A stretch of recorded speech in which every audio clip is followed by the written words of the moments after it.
Shalom, shalom. First and foremost, I give all praise to Yahweh Bashem Yahshua Bashem Rakakadah, double honors to the elders and apostles and the men in the truth on down for this truth and knowledge. The Haughty Bashem Yahshua for putting the spirit of the elders and apostles and the men in the truth on down regarding this truth and knowledge and be able to know this truth and knowledge. Call Yahweh Bashem Yahshua Bashem Rakakadah, give all praise to Yahweh Bashem Yahshua Bashem Rakakadah. Let's go to Isaiah 2 and we'll start at 11.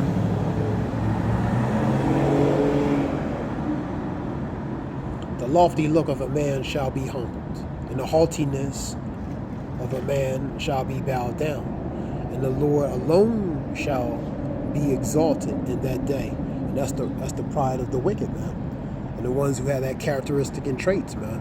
So Scripture says, ones who will be abased will be exalted, and ones who are exalted will be abased, and ones who are abased will be exalted, man.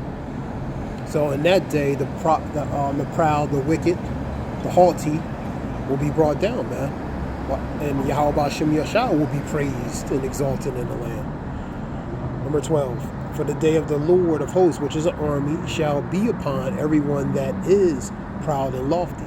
So that's the visitation relating to the judgment of Yahweh Bashem Yahshua upon specifically the ones specifically empowered, man. The proud, the lofty, and the ones who follow that suit, man. So the Lord's going to be judging them, man. He's going to be visiting them with judgment, man. And upon everyone that is lifted up, and he shall be brought down, because the Lord is going to be exalted that day, man. All else will be abased, because like I said, Scripture says those who exalt themselves will be abased, and those who are abased will be exalted. Number 13. Upon all the cedars of Lebanon, and read it again. And upon all the cedars of Lebanon that are high and lifted up, and upon all the oaks of Bashan, and 14, and upon all the high mountains, and upon all the hills that are lifted up. So pretty much those hills and mountains represents of governments, powers. They're going to be all brought down, man. Pretty much those foundations will be brought down low. Those structures will be brought down low, because that represents the power structure. The hills, the mountains. That represents government. So all these things are going to be brought down, man. Pretty much the established quo, man. It's going to be brought down. And upon every high tower, upon every fence wall, and upon the ships of Tarshish, and upon all the pleasant pictures, and the loftiness of man shall be bowed down. So that arrogance and pride is going to be brought down, and the haughtiness of man shall be made low, and the Lord alone shall be exalted in that day. So the Lord alone is going to be exalted that day, man. How about Shem Yahshua is going to be exalted that day, and everything else is going to be abased and based and lowered, man.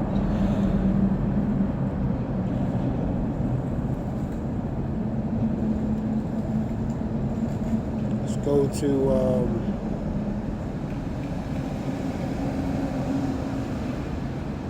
I'll continue reading. Number 18, and the idols shall be utterly abolished. So the idols of Scripture talk about the Lord will visit upon Egypt. I believe that's Isaiah 19. Egypt pretty much destroy the idols. So the idols, the graven images, is going to be destroyed. It's going to be abolished, man. And they shall go into the holes of the rocks. These are the ones in power, man. Go with Jeremiah 16 and 16. We'll see if I get that one. And they shall go into the holes and rocks and the caves of the earth in the fear of the Lord. These are the ones that are in position of power, man. The elites, man. They're going to go in fear because they know regarding the Scripture certain things, man. So that's why they're preparing certain things, man. So they shall go into the holes of the rocks, into the caves. So they, different places they're going to try to hide from what? From judgment, man. From the fear of the Lord. And they shall go into the holes of the rocks, into the caves of the earth, for the fear of the Lord and the glory of his majesty, when he arises to shake terrible the earth, man, because the Lord is going to shake terrible the earth. The earth is going to, Scripture says, the earth is going to move to and fro. It's going to literally be moved off its axis, man. Let me get another scripture.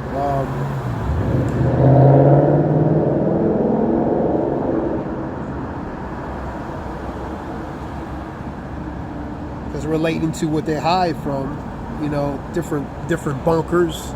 For example, this one here is the Cheyenne Mountain, man. That's in Colorado, El Paso County, which is Colorado, southwest of downtown Springs. And this is, you know, the NORAD and different ones, man. These are different places, man. Underground bunkers right there. There was videos a couple of years ago I was seeing them trucks going into these bunkers, man, pretty much bringing supplies in, man. You know.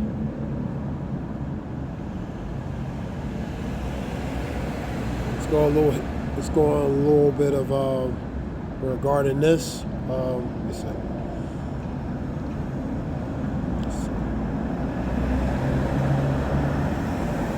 The different mountains, and there's so many ranges, mountains, underground, up in space, underwater, the places that we will never know. They probably have house specific structure houses that could be used as a place of a fortress or bunker, even under certain structure establishments. For example, hypothetically, I'm just using this example, like under an airport, man, they can hide under there, man. Have something, a facade of a thing outwardly, but inwardly, underground, they can have, you know, already something established. That's just hypothetics, man. All right, for example, this is Cheyenne Mountain, man. Cheyenne Mountain. What is it used for? Today, it's known as NORAD. It serves as NORAD, which is related to, let me see what that is. I'll look that up. It's aerospace, I believe, aerospace. I'm gonna look it up.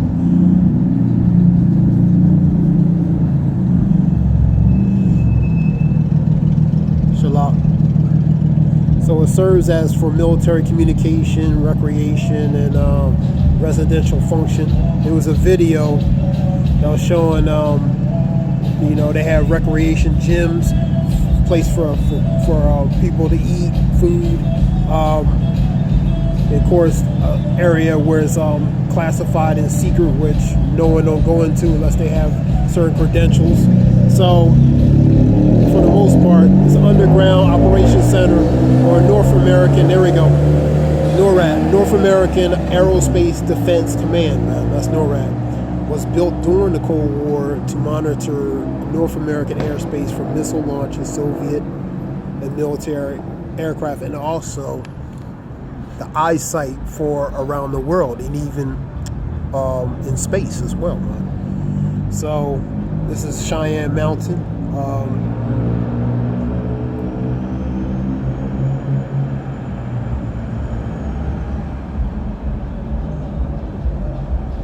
And they have other places, other forms of establishments, you know what I mean? That's why, you know, that video, they cut a part of it when the guy was talking, because he's probably saying something that would be classified, so they mute it, man. So that was one of the videos relating to that. I believe it's this one here. It's the one here. Says what's really hiding under the Cheyenne Mountain in Colorado. That's the video there. That was 6 years ago.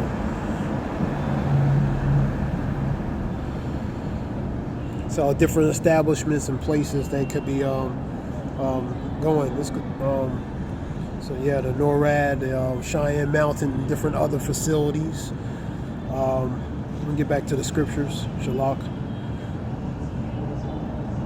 So the wicked are the ones that are in the position of power, the high elites, man. relating to those scriptures. Pride before destruction, a haughty spirit before a fall, man. That's Proverbs 16 and 8. Their pride, scripture says, their pride have deceived thee, man. So it's all about the pride. Psalms 49 and 11 talks about their inward thoughts is that it will continue forever, man. You know what I mean? So that relates to that pride, man. Let's go to Revelation 6. I think it's 6 and 15. Because they know the things that's coming relating from a scriptural aspect, biblical aspect. But they still had that pride enough that they think they're like the Most High and their house is going to continue forever, man. So they're too prideful to actually acknowledge what's really is. But they know really in their heart what it is, it's just their mind. They know what's up. But they're playing their role of, as Yahweh Bashmir Shah put it in their mind to play, man. Number 15. And the kings of the earth, and great men, and rich men, and the captain, and the chief captains, and the mighty men, and every bondman, and every free man hide themselves in the dens and the rocks and the mountains. So they're going to go in the dens, the rocks and the mountains. And these places are places of potential hiding, man. And they make these out of these places, the mountains, the dens, these places a fortress, man. You know what I mean? Continue on. Number 16. And said to the mountain and rocks, fall on us and hide us from the face of him that sitteth on the throne, from the wrath of the Lamb. That's Yahweh Shah, Yahweh Bashim Yahushua, man. Because they don't want to receive that judgment. Because ultimately, you go to Psalms 149, 8 and 9, Psalms 2, 8 and 9, Revelations 2, 26, 28, Revelations 13 and 10, Isaiah 60 and 12, and also Jeremiah 30 and 16. That's an example of captivity, because that's what they know they're going to be put into, man, relating to bondage, man. They know the outcome, man. They know the outcome. Scripture says they wiser than the children of light. That's the ones in power. They know what's up, man. They're that left-hand side luminaries, man. So they're enlightened ones on the left-hand side. They're wise in wickedness, man, but they know what's up. They're wiser than sometimes the ones on the right-hand side. It relates to the children of light, man. But the point is, they know certain things regarding the scripture, man. You know, they know what regarding prophecy specifically, man.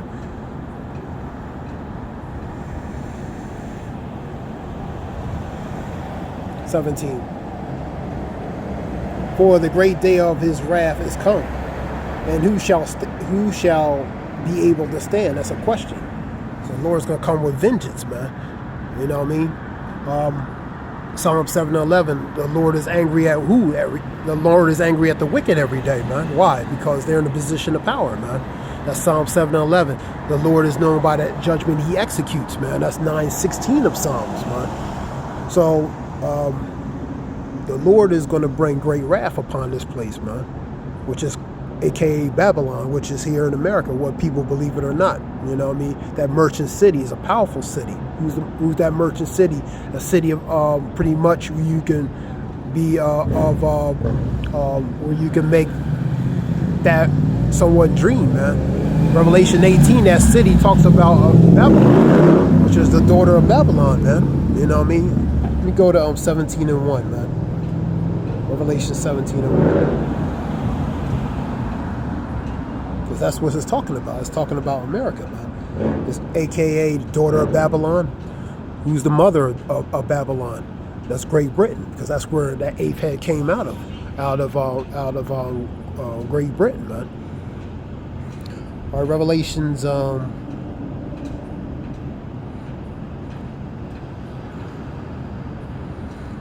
Revelations 17.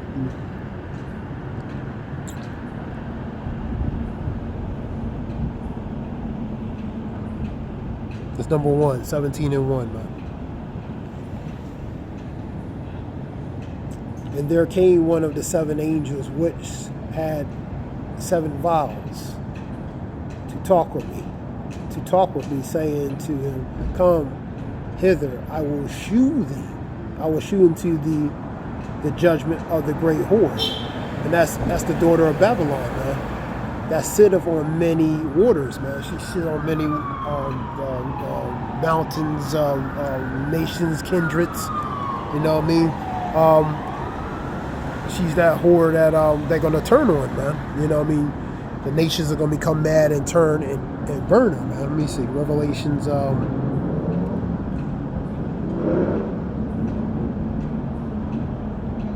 17 and 14.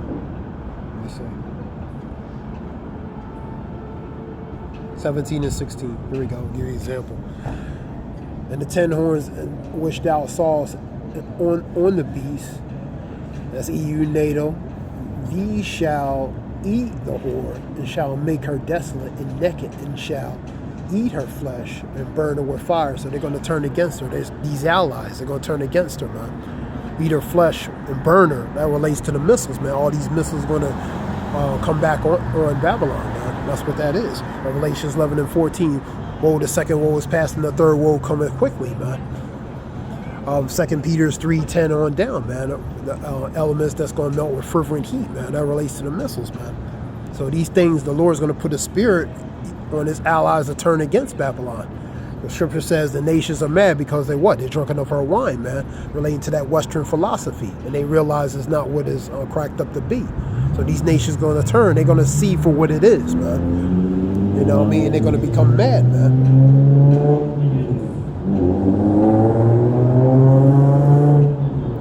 This is the judgment of Yahweh Bashim Yoshua, man. This is what the scriptures say, man.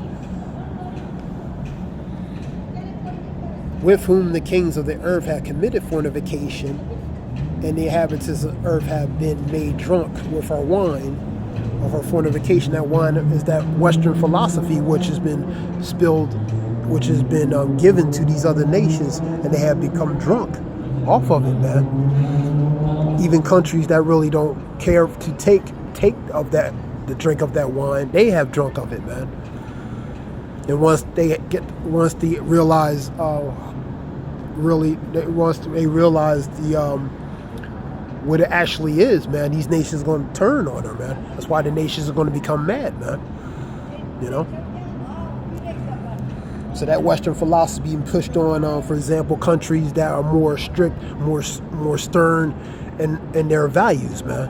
They have been corrupted with that Western philosophy because the hammer of the earth has pushed that all over the vibration all over the world, man. Because the earth has been given to the hands of the wicked, man.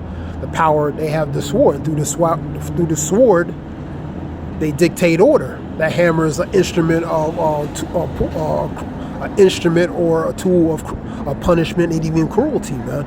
Because they in a position of power, man. You know. So they push the philosophies on these other nations to do as they say they want them to do, man. Because they had the power. They had a hammer. They had a hammer of the earth, man. Scripture says the red dragon shall take peace from the earth using a great sword. That sword is their blessing. In their hand, that sword, that's how they dictate order, man. Let's go to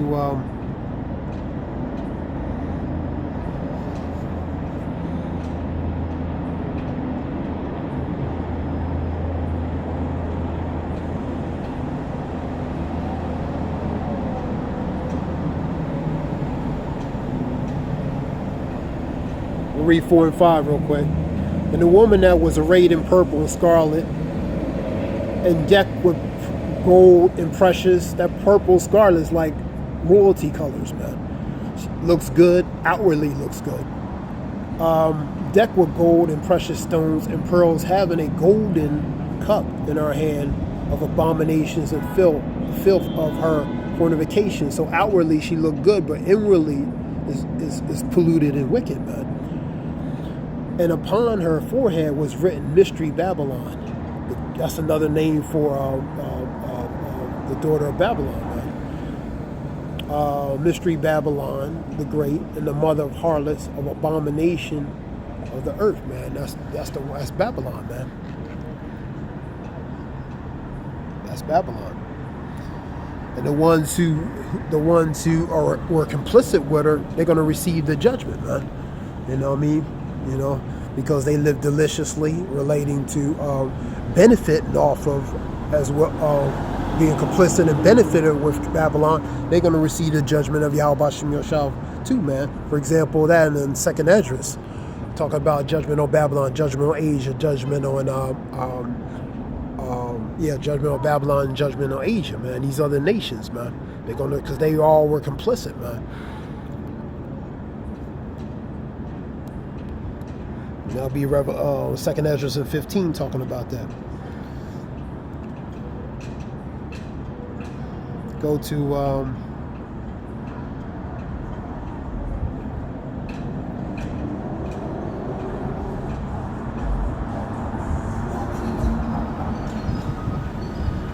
Isaiah 66 and 15 and 16.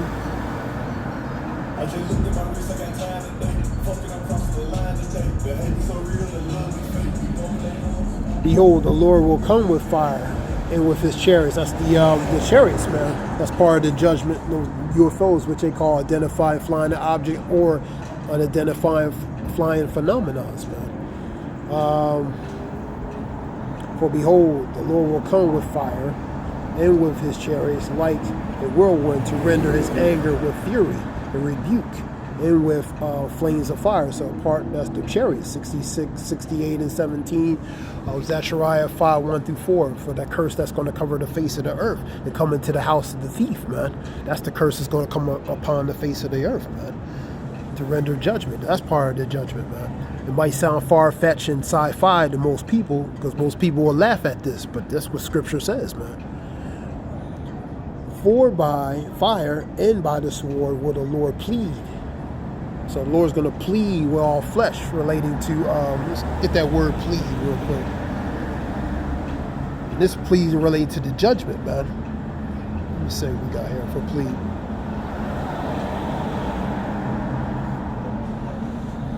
Pleading, let's get it. Pleading. The action of making an emotional, earnest appeal to someone. So Lord is making an appeal, you know what I mean? He's been making an appeal, man. A formal statement of a cause or action or defense, man. So the Lord is gonna his action is gonna be upon the wicked, man. And the Scripture says, man, so he's pleading with all flesh, relating to executing judgment, man. Let me get it again. I'm gonna read it from the top.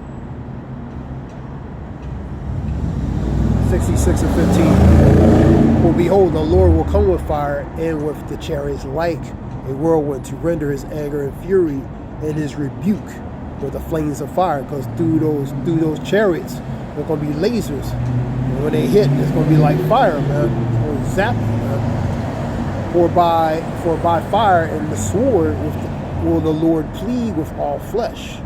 And the slain of the Lord shall be many. So the slain of the Lord is going to be many, man. So the slain of the Lord is going to be many. So that's why the least are the ones in a position of power are going to hide in different things, man, because they don't want to receive the judgment, because they know what the things that's going to happen, man. That's why they're going to hide in the dens and the rocks and the mountains and the clefts and the space and different areas that they can hide for protection, man, because they know ultimately from a biblical aspect, they know really what their end is. And I hope this helps, man. This is relating to a little bit of talking about, the Lord, what he's going to do to the haughty and the proud. Give all praise to Abased, Shalom. Thanks. His brother Zayab, Shalom.